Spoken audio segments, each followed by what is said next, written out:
Hai guys, welcome back to my channel. Nama aku Rio, and this is The Mirror.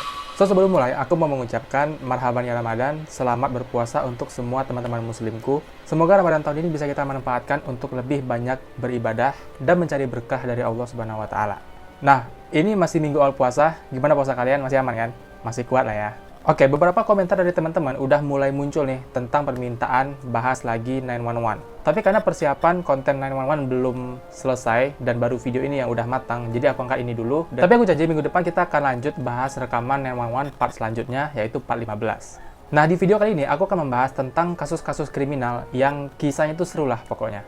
Tapi sebenarnya judul ini udah pernah aku bahas 2 tahun yang lalu, tapi berhubung video itu dari cara aku menyampaikan dan kualitas videonya nggak rekomen untuk kalian, jadi aku ulang bikin aja videonya, karena memang topik ini terlalu menarik untuk dilewatkan. Nah, seperti yang teman-teman semua ketahui, kalau di muka bumi ini, kasus-kasus misterius, kasus-kasus pembunuhan itu banyak yang nggak bisa terpecahkan, bahkan sampai bertahun-tahun lamanya. Nah, penyebabnya adalah kurangnya petunjuk yang ditemukan oleh polisi di TKP atau kepada saksi, sehingga menghambat polisi untuk menyelesaikan kasus-kasus pembunuhan itu. Nah, tapi ternyata di muka bumi ini juga ada kasus-kasus pembunuhan, kasus-kasus misterius yang terpecahkan karena hal-hal yang nggak terduga, dan bisa dibilang hal-hal sepele.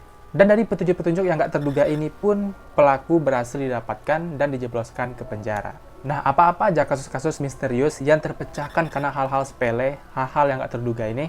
So, langsung aja, before we do the exercise, The Mirror Mode. Let's look at it.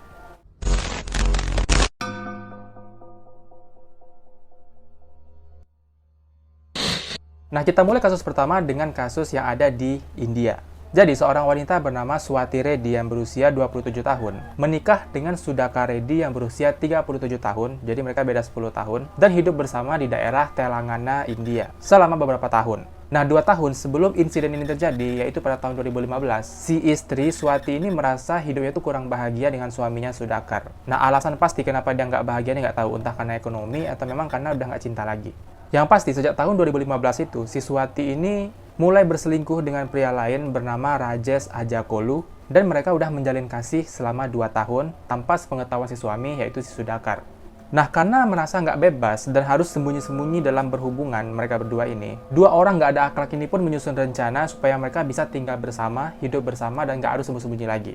Di mana mereka berencana untuk membunuh Sudhakar. Dan nanti Rajesh akan melakukan operasi plastik agar mukanya itu menyerupai si Sudhakar, sehingga mereka bisa hidup tenang tanpa harus takut dari orang-orang sekitar, khususnya dari keluarga. Itu rencana mereka nih.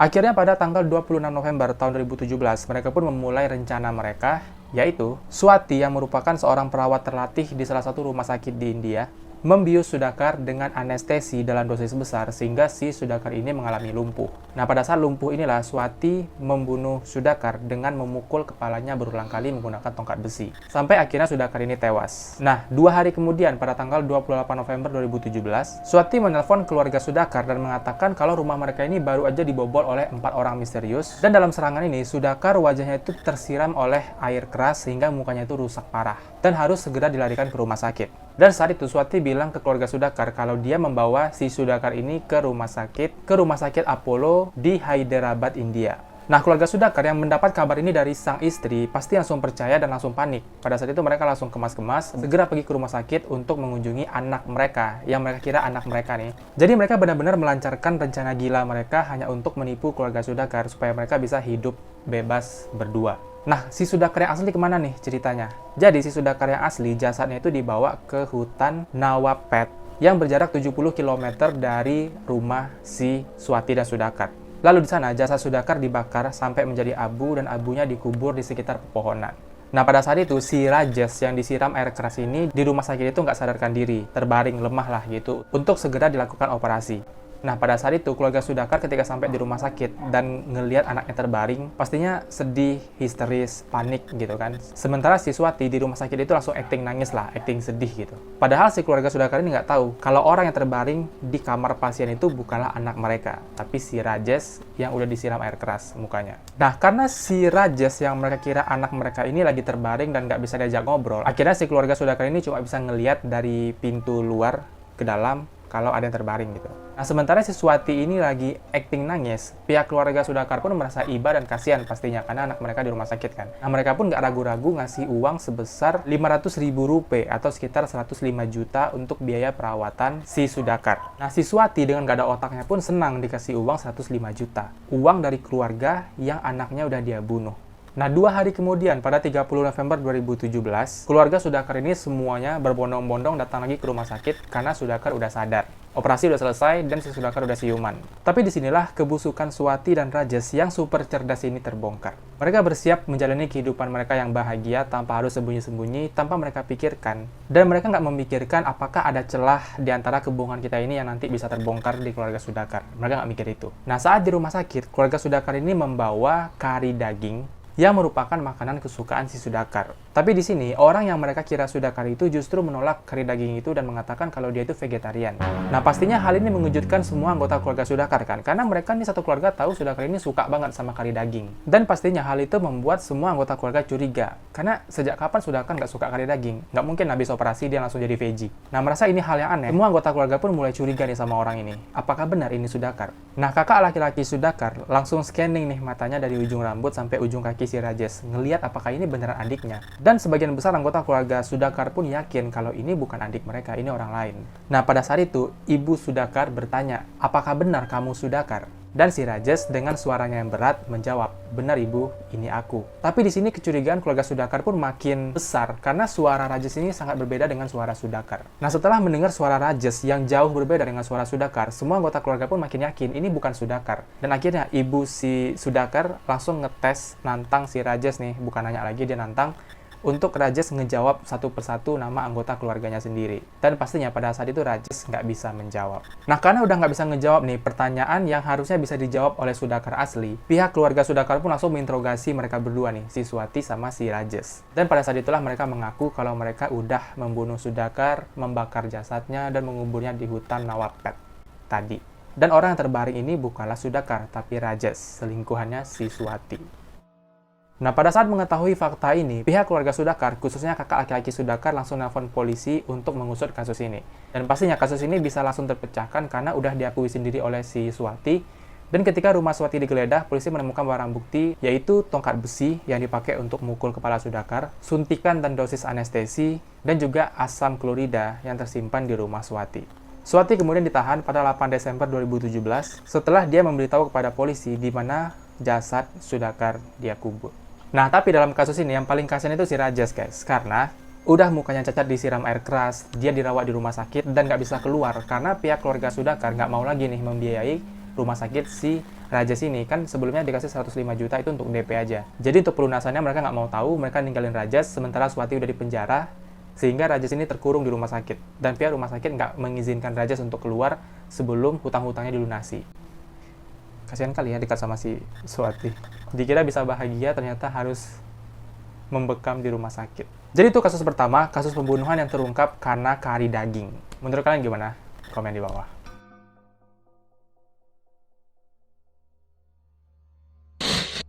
Next, kasus kedua terjadi di daerah Augusta, Maine, Amerika Serikat, di mana di sana hiduplah seorang wanita berusia 70 tahun bernama Blanche Kimball yang tinggal seorang diri di satu rumah. Nah, si Kimball ini adalah tipikal tetangga yang sangat-sangat baik, suka menyapa, suka menolong, perhatian, pokoknya tetangga favorit gitulah. Tapi pada 12 Juni tahun 1976, Blanche Kimball nggak keluar rumah di pagi harinya, nggak kayak biasanya, di mana biasanya si Blanche Kimball ini tiap pagi itu selalu nyiram bunga dan menyapa orang-orang yang lewat. Tapi di hari itu, nggak ada. Nah, tetangga langsung berdetak nih, jangan-jangan ada apa-apa sama si Kimball. Akhirnya tetangga nelpon polisi untuk memeriksa kondisi rumah si Blanche Kimball. Dan akhirnya polisi datang dan langsung masuk ke rumah Blanche Kimball. Dan ketika diperiksa rumah itu, polisi menemukan darah di laci dapur rumah Blanche Kimball. Dan ketika polisi terus menggeledah seisi rumah, mereka akhirnya menemukan Blanche Kimball di kamarnya di lantai 2 dalam keadaan tidak bernyawa dan tergeletak berlumuran darah. Dan ketika diperiksa oleh polisi jasadnya, ternyata si Blanche Kimball ini udah ditikam menggunakan pisau dapur beberapa kali di bagian dada sampai wanita malang ini tewas. Nah, hasil penyelidikan polisi dari DNA yang ada di sekitar rumah dan sidik jari yang ada di perabot-perabotnya si Blanche Kimball, polisi diarahkan pada seorang pria bernama Gary Robert Wilson yang ternyata juga buronan polisi. Jadi Gary ini udah dicari oleh polisi selama berbulan-bulan karena catatan kriminalnya tentang perampokan dan pencurian. Dan karena kelihayan si Gary dalam menutupi jejak, dia pun berhasil bebas dari polisi, nggak ketangkap nih sama polisi, sampai akhirnya kasus Blanche Kimball ini berjalan selama 34 tahun. Coba bayangkan, 34 tahun bebas si penjahat. Nah, 34 tahun kemudian, pada tahun 2010, seorang tunawisma bernama Gary Raup ditangkap oleh polisi karena dia berusaha menyerang seorang wanita menggunakan pisau di jalanan. Jadi diamankan di pos polisi dan pisaunya diambil untuk menjadi barang bukti. Tapi karena di kasus ini nggak ada korban jiwa, si Gary ini cuma ditegur oleh polisi dan dibebaskan. Nah, pisau yang jadi barang bukti dari kasus si Gary Raup ini tuh ada bercak darah di pisaunya. Dan ketika polisi ngetes dari darah itu, polisi dibuat kaget karena ternyata DNA dari darah itu sangat mirip dan cocok dengan darah Gary Robert Wilson, buronan yang udah mereka cari selama 34 tahun. Karena itu, Gary Raup, si tunawisma tadi, diduga adalah Gary Robert Wilson. Tapi pada saat itu, polisi nggak bisa nangkap si Gary Raup karena belum ada bukti yang konkret menunjukkan kalau memang Gary Raup itu adalah Gary Robert Wilson. Karena ini kan dari darah yang ada di pisau. Bisa jadi darah itu darah orang lain, si Gary Robert Wilson. Tapi karena belum ada kepastian, akhirnya polisi mencari cara untuk menemukan bukti kuat bahwa Gary Raup adalah Gary Robert Wilson. Dan akhirnya polisi menemukan cara, yaitu polisi mengutus 2 polwan ke kediaman Gary Raup dan menyamar menjadi sales permen karet. Jadi mereka harus membuat si Gary Raup ini mencicipi permen karet itu, dan dari air ludah yang ada di permen karet itu, mereka ngecek DNA si Gary Raup. Nah, pada saat itu, permen karet ini sengaja dibuat rasanya nggak enak, sehingga ketika Gary Raup mencicipi permen karet itu, dia akan meludahi permen karet itu dan membuangnya. Sehingga polisi bisa ngambil sampel permen karet itu. Dan akhirnya rencana dijalankan, 2 polwan diutus yang udah nyamar jadi SPG permen karet nih ke kediaman Gary Raup. Aku nggak tahu rumahnya nih gimana bentuknya. Kan itu anak wisma nih, nggak ada rumah, kayak gelandangan. Atau mungkin ketemu di jalanan gitu. Pokoknya berjalanlah rencana mereka ini untuk membuat si Gary Raup mengunyah permen karet dan membuangnya. Dan karena udah kejadian, diperiksa, barulah polisi mendapatkan fakta dan bukti kuat bahwa Gary Raup adalah Gary Robert Wilson. Seketika polisi langsung menangkap Gary Raup dan mendakwanya atas kasus pembunuhan yang udah dilakukan pada Blanche Kimball 34 tahun yang lalu. Dan karena udah ketangkap, Gary Raup ini nggak bisa kemana-mana lagi, nggak bisa ngelak lagi, dan dia pun mengakui perbuatannya. Dan karena pengakuannya itulah, Gary Raup dijatuhi hukuman penjara seumur hidup atas kejahatan yang udah dia lakukan. Dan akhirnya Gary Raup tertangkap setelah 34 tahun bebas.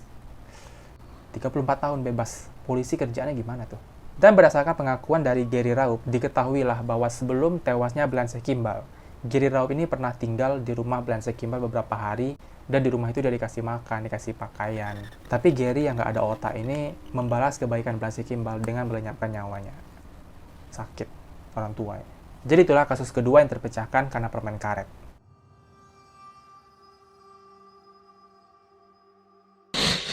Next adalah kasus yang terpecahkan karena penampakan, vision. Seorang wanita berusia 31 tahun bernama Melanie Urip, asal Pacoima, California, yang bekerja sebagai seorang perawat, tiba-tiba hilang. Pada 15 Desember 1980, Melanie ini nggak masuk kerja, dan teman juga bosnya ini khawatir dengan kondisi si Melanie. Karena Melanie ini termasuk karyawan yang sangat-sangat teladan. Dia bertanggung jawab dan disiplin. Jadi Melanie ini nggak akan pernah nggak masuk kerja tanpa ngasih tahu bosnya. Nah, karena khawatir, bos si Melanie ini nelpon 911 dan minta bantuan polisi untuk datang ke rumah si Melanie dan ngeliat. Jangan-jangan Melanie ini kenapa-napa. Tapi ketika polisi sampai di rumah Melanie ini nggak ada yang aneh. Nggak ada perampokan, nggak ada hal-hal aneh lah pokoknya yang menandakan kalau ada kejahatan di rumah itu. Dan tetangga sebelah rumah Melanie mengatakan kalau pagi harinya dia ini ngeliat Melanie kok keluar dari rumah untuk pergi kerja kayak hari-hari biasanya, menggunakan mobil pick-up-nya. Nah, karena kesaksian dari tetangga itu, polisi pun menelusuri jalan menuju tempat kerja Melanie, dan di pertengahan jalan mereka menemukan mobil pick-up Melanie ini ada di pinggir jalan sepi dalam keadaan yang terbakar. Tapi di mobil itu si Melanie-nya nggak ada, cuma ada mobilnya aja. Nah, sembari polisi menyelidiki tentang kasus Melanie, kasus hilangnya Melanie, polisi memasang brosur iklan di media-media. Nah, adalah seorang wanita berusia 32 tahun yang bekerja di salah satu ekspedisi di sana, jadi kayak JNT-nya di sana lah, yang bernama Etta Louise Smith, yang nggak sengaja ngelihat berita hilangnya Melanie di TV. Nah, pada saat nonton berita si Melanie ini, tiba-tiba si Etta ini ngelihat pemandangan atau penampakan seakan-akan dia ada di suatu tempat yang dia nggak kenal. Jadi kondisinya itu, Etta lagi duduk di sofa nonton TV, tiba-tiba dia kayak dibawa dikasih pemandangan dia ini ada di suatu tempat. Di pemandangannya itu dia melihat ada jalan-jalan berliku, ada hutan, ada pondok kayu terbengkalai, dan ada sesuatu yang tergeletak di tanah seperti seorang wanita berpakaian putih. Dan setelah melihat semua itu, pemandangan Eta ini langsung putih semua dan dia sadar lagi kalau dia ada di sofa di rumahnya lagi nonton berita. Jadi pemandangan itu kayak pemandangan di film Final Destination gitu. Nah, pada 18 Desember, hari keempat setelah Melanie hilang, Ita datang ke kantor polisi untuk mengatakan pada polisi apa yang dia lihat sebelumnya, yaitu si pemandangan tadi itu. Dan Eta yakin kalau itu merupakan petunjuk di mana Melanie Urip berada. Nah, ketika ditanya polisi, pastinya Eta nggak bisa ngejelasin nama-nama, alamat secara detail, tapi dia bisa menunjukkan pada polisi di mana tempat itu. Nah, polisi sempat ragu nih dengan kesaksian Eta, karena Eta ini nggak ada riwayat dukun, dia bukan paranormal. Kok bisa bilang kayak gitu ke polisi gitu? Jadi alasan Eta untuk membuat polisi percaya ini kurang kuat. Dan akhirnya setelah Eta ini memaksa pada polisi dan yakin bahwa itu ada hubungannya dengan si Melanie Urip, akhirnya salah seorang detektif bernama Detektif Lee Ryan dan beberapa petugas lainnya pergilah dengan Eta ke tempat yang akan ditunjukkan oleh si Eta. Sampai akhirnya mereka tiba di sebuah lembah terpencil di San Francisco, tepatnya di Lopez Canyon, di atas Lakeview Terrace. Jadi mereka menjelajahi jurang di sana sesuai dengan penglihatan si Eta. Dan benar aja mereka menemukan jasad wanita berpakaian putih di dekat pondok kayu yang udah terbengkalai, udah nggak terpakai. Dan kondisi si wanita ini cukup tragis. Dan akhirnya jasad itu dibawa ke rumah sakit untuk diidentifikasi dan benar aja jasad itu adalah Melanie Urip. Dan hasil pemeriksaan forensik diketahui bahwa si Melanie ini sebelum meninggal itu udah dilecehkan, diperitukan, dan dihantam dengan batu besar di bagian kepala sehingga menyebabkan luka tumpul yang sangat-sangat parah. Nah sayangnya, Ita yang membantu polisi menemukan si Melanie ini justru dianggap sebagai tersangka. Karena Ita tahu sedetail itu tentang lokasi si Melanie. Dan wajar aja polisi mikir, siapa lagi yang tahu tentang lokasi sedetail itu sampai ke pelosok itu kalau bukan pelaku aslinya atau orang yang terlibat dengan pelaku aslinya. Nah, sembari menyelidiki siapa pelaku sebenarnya dari kasus Melanie Urip, Ita ini dikurung di penjara selama 4 hari dan selama 4 hari ini Ita diinterogasi, dilakukan tes kebohongan, tapi pasti aja nggak ada bukti yang mengarah kepada si Ita karena memang bukan dia pelakunya. Sampai di hari keempat, polisi menemukan pelaku asli dari pembunuhan Melanie Urip, yaitu 3 orang pria yang bernama Louis Carnell Morgan berusia 20 tahun, Spencer Nelson berusia 21 tahun, dan satu lagi orang yang namanya disamarkan, dia nggak mau nih namanya dipublish, dan kenapa polisi menyetujui itu, yang kita sebut aja namanya John Doe berusia 17 tahun. Nah, mereka bertiga ini ditangkap polisi setelah polisi melihat rekaman CCTV di lampu merah terdekat dari posisi mobil si Melanie ditemukan. Dan di CCTV terlihat 3 pria ini melompat masuk ke mobil pick-up-nya si Melanie dan mengambil alih kemudi dan membawa Melanie masuk ke hutan terdekat.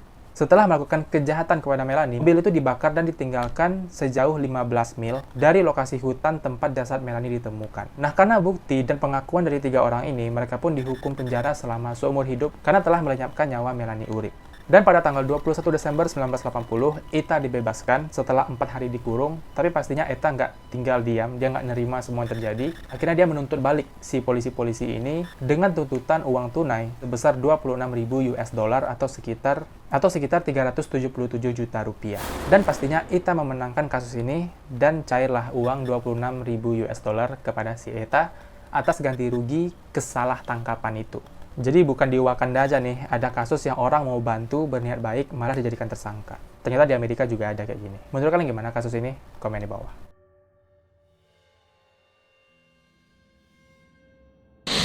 Dan kasus terakhir adalah kasus yang jalan ceritanya itu asli seru banget. Dan jadi kasus ini terjadi pada bulan Desember tahun 1957. Udah lama banget nih kasusnya. Di mana anak perempuan berusia 7 tahun bernama Maria Ridulph sedang bermain di depan rumahnya dengan sahabatnya yang sebut aja namanya Anna. Nah, waktu mereka lagi main berdua depan rumah, tiba-tiba ada seorang pria yang bernama John Tessier dan mengajak 2 anak ini ngobrol. Nah, karena si John ini termasuk orang yang humble dan mudah dekat dengan orang. 2 anak ini pun terlihat akrab bermain dengan si John Tessier. Nah, pada saat itu, karena ngerasa nih udah mulai asik nih main sama si abang John ini, si Anna masuk ke dalam rumah untuk mengambil permainan baru supaya mereka bisa main bertiga nih ceritanya. Nggak tahu mainannya apa. Tapi ketika Anna sampai keluar lagi, ternyata John Tessier dengan Maria Ridulph udah nggak ada. Hilang. Dan boneka si Maria Ridulph yang terakhir kali dia pegang itu ada di bagian belakang rumah. Dan kalian pasti udah bisa nebak apa yang terjadi. Iya, John Tessier menculik Maria Ridulph. Pada saat itu, Anna langsung melapor kepada orang tua si Maria, dan orang tua Maria langsung nelpon polisi untuk minta bantuan. Dan langsung pada hari itu pencarian langsung dilakukan, brosur hilangnya Maria dicetak, dipasang di setiap sudut jalan, dan juga masuk ke koran dan televisi. Tapi anehnya, walaupun berita ini langsung tersebar, nggak lama setelah Maria ini hilang, polisi nggak bisa menemukan petunjuk sedikit pun tentang si Maria atau si John Tessier ini. Nah, karena satu-satunya saksi adalah si Anna, polisi pun bertanya kepada si Anna tentang sosok si John Tessier itu. Dan dari hasil penjelasan si Anna, dibuatlah sebuah sketsa yang menyerupai John Tessier. Dan akhirnya sketsa ini disebarlah ke publik agar orang-orang ikut membantu menemukan si John Tessier. Tapi sayangnya kasus ini berjalan selama 21 tahun, dan barulah polisi menemukan seseorang yang mirip dengan sketsa, yaitu si John Tessier. Baru diketahui kalau ini adalah si John Tessier, 21 tahun. Nah, pada tahun 1978, akhirnya polisi bisa menangkap John Tessier di rumah kediamannya dan dibawa ke kantor polisi. Nah, di sini info tambahan aku nggak tahu nih secara pasti kerjaan si John Tessier ini apa. Cuma di surat kabar itu penampakannya kayak gini nih penampakannya. Aku nggak tahu kerjaannya apa. Pokoknya dari pakaiannya berseragam bisa dibilang dia ini orang yang punya posisi lah di perusahaan. Nah, pada saat polisi menginterogasi si John Tessier, John ini nggak bisa ditangkap oleh polisi karena dia punya alibi yang kuat. Dia mengatakan kalau pada hari, tanggal, dan jam hilangnya si Maria, dia itu nggak ada di kota itu. Tapi dia lagi dalam perjalanan menuju ke Rockford menggunakan kereta api. Dan dia bisa menunjukkan tiket kereta itu kepada polisi. Sehingga polisi nggak bisa membantah bukti itu. Nah, karena nggak ditemukannya bukti dan alibi yang kuat ini, akhirnya John dibebaskan dan diizinkan pulang. Dan akhirnya kasus ini kembali buntu selama 16 tahun tanpa kepastian siapa pelaku sebenarnya. Yang polisi ini nggak tahu kalau pelaku sebenarnya itu memang John Tessier, tapi karena kurangnya bukti, akhirnya John dibebaskan. Nah, di tahun yang sama, di tahun 1978, akhirnya jasad Maria Ridulph ditemukan. Jasad Maria Ridulph ditemukan sekitar 160 km dari rumahnya tempat dia hilang. Dan Maria ditemukan hanya tinggal tulang belulangnya aja. Hal ini terbukti dari baju yang terpasang di tulang belulang itu memang baju yang sama saat Maria terakhir terlihat. Dan pastinya DNA yang cocok dengan DNA si Maria Ridulph. Nah, keluarga Maria pastinya terpukul nih. Anak mereka udah tewas, udah jadi tulang, tapi pelaku masih belum ditemukan. Dan pihak keluarga Maria terus mendesak polisi untuk segera menuntaskan pelaku ini dan menangkap siapa pelakunya. Nah, tapi sayangnya, karena pada saat itu petunjuk dan bukti masih belum ditemukan, polisi mengalami jalan buntu, akhirnya kasus Maria Ridulph ditutup sementara sampai polisi mendapatkan bukti-bukti baru atau petunjuk-petunjuk baru. Nah, pada tahun 1994, ibu dari John Tessier meninggal dunia karena sakit yang cukup parah. Nah, sebelum meninggalnya ibu John Tessier, si ibu ini berpesan kepada adik perempuan John Tessier dan berkata, tolong buka lagi kasus John Tessier, karena ibu yakin dia adalah pelaku dari tewasnya Maria Ridulph. Jadi ibunya sendiri yakin kalau anaknya ini adalah pelakunya, karena mungkin ibunya tahu kali anaknya ini memang psycho dan pedo. Nah, karena wasiat terakhir ibunya ini, akhirnya adik John Tessier pun menelpon polisi dan meminta polisi untuk membuka lagi kasus John Tessier. Karena sang ibu yakin bahwa kakaknya ini memang pelaku dari tewasnya Maria Ridulph. Nah, mendengar telepon dari adik kandung si John Tessier, pastinya polisi langsung antusias untuk membuka lagi kasus Maria Ridulph. Karena ini infonya udah ditunggu bertahun-tahun, tapi nggak ditemukan nih petunjuknya. Nah, di sini polisi pun semakin gencar dan mencari secara detail setiap info dari John Tessier. Nah, nggak lama setelah informasi dibuka kembali kasus Maria Ridulph ini, polisi mendapatkan telepon dari seorang wanita yang mengaku kalau dia adalah mantan dari John Tessier. Dan wanita ini mengatakan kalau dia itu memiliki bukti kuat bahwa John Tessier memang pelaku dari pembunuhan Maria Ridulph. Nah, pastinya mendapat informasi itu, polisi dengan senang hati mengundang si wanita ini untuk datang ke kantor polisi dan melapor, menceritakan apa yang diketahui. Dan akhirnya si wanita ini datang ke kantor polisi dan menunjukkan sebuah foto kepada polisi, yaitu foto tiket kereta api si John Tessier. Di mana di foto itu, tiket yang ditunjukkan oleh si John Tessier pada saat dia diinterogasi beberapa puluh tahun yang lalu. Dan memang di tiket itu, kereta apinya menuju ke Rockford di hari dan jam yang sama di mana si Maria menghilang. Tapi di tiket itu, nggak ada stempel dari petugas kereta api, yang artinya tiket ini nggak pernah digunakan. Jadi John Tessier nggak pernah menggunakan tiket itu untuk naik ke kereta api. Dengan kata lain, dia tetap ada di kota itu pada saat hilangnya Maria Ridulph. Nah, karena fakta ini dan juga kesaksian dari mantan John Tessier, juga kesaksian dari si Anna, yang udah mengklarifikasi kalau benar orang ini yang waktu itu main sama kami. Polisi langsung menangkap John Tessier, dan dengan interogasi keras, akhirnya John mengakui semua yang telah dia lakukan pada Maria Ridulf, di mana dia mengatakan kalau pada saat itu dia tertarik dengan si Maria, dia nyulik Maria dan memperitukan Maria, lalu membunuh Maria dengan memukulnya menggunakan batu sampai si Maria ini meninggal dunia. Jadi semuanya diakui, dan karena kejahatan dari John Tessier, nggak ragu-ragu lagi, dia langsung dimasukkan ke penjara dengan hukuman seumur hidup tanpa pembebasan secara bersyarat. Dan akhirnya John Tessier ditangkap, masuk dan membusuk di penjara setelah 37 tahun bebas. Setelah bebas hidup tanpa berdosa, akhirnya si kriminal ini tertangkap juga. Oke guys, jadi itulah 4 kasus kriminal, kasus pembunuhan yang beberapa diantaranya sampai berpuluh-puluh tahun nih kejeda karena nggak didapatkan siapa pelakunya, tapi terpecahkan dengan hal-hal yang nggak pernah terduga sebelumnya. Hal-hal yang nggak akan pernah disangka oleh polisi akan menjadi petunjuk ditemukannya si pelaku ini. Apa aja tadi? Permen karet, kari daging, tiket kereta api, dan pemandangan penampakan. Dan sekarang aku mau tanya sama kalian, pendapat kalian tentang kasus-kasus yang udah kita bahas hari ini. Coba share pendapat kalian di kolom komentar. Dan semoga kalian suka dengan pembahasan kali ini, karena menurut aku ini menarik. Tapi jangan khawatir, aku janji minggu depan kita akan bahas rekaman telepon darurat lagi. Tapi di sini aku infokan, kalau video rekaman panggilan darurat besok di part 15 itu agak beda dari sebelum-sebelumnya, jadi ditunggu aja ya. Dan sebelum aku tutup video ini, aku sekali lagi secara pribadi mengucapkan selamat menunaikan ibadah puasa untuk teman-teman muslim yang walaupun setiap harinya godaan akan selalu datang, tapi aku yakin kalian bisa menahannya. So itu dulu video kita, seperti biasa, klik like-nya kalau suka, dislike kalau tidak, subscribe channel ini untuk berlangganan, dan klik loncengnya untuk dapat notifikasi kalau ada video baru. Jangan lupa tinggalkan komentar, kritik, dan saran untuk kemajuan channel ini. Dan jangan lupa share video ini ke teman-teman yang lain. Terima kasih sudah menonton dan sampai jumpa di video-video selanjutnya. Bye.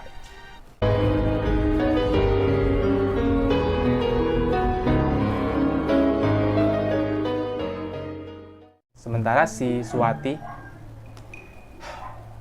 akhirnya si keluarga Sudakar ini cuma berita hilangnya si Maria Ridulf.